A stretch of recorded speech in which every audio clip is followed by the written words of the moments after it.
I wouldn't advise anybody to get a head wound without having God in their life.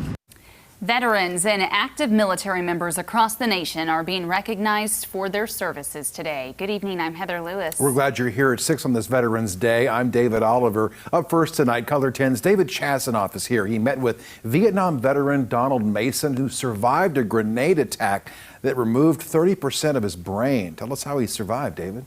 Well, guys, he says words cannot describe how thankful he is that he's still here today. Mason was 21 years old when it happened. More than 50 years later, he thanks God.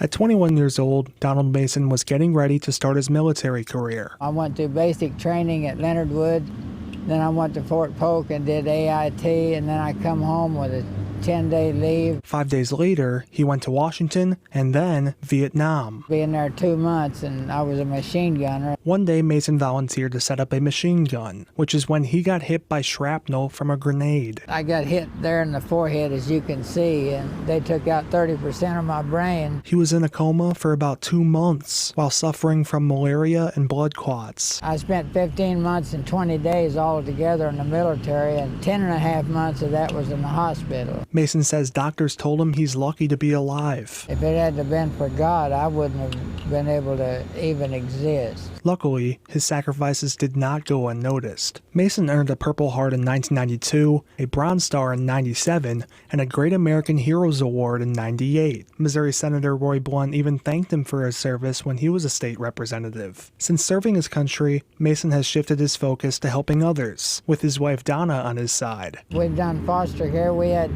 Together we had 51 children. We took unadoptable and unattachable babies and children, and every one of them learned how to adapt and got adopted. Today at 72 years old, he suffers from PTSD and brain trauma. I do the same thing all over again. I just love America. And a documentary about Mason's life recently came out. It's called Vietnam War Miracle, and you can watch it on Amazon Prime. Mason tells people he is famous, but says he did what anyone would have done.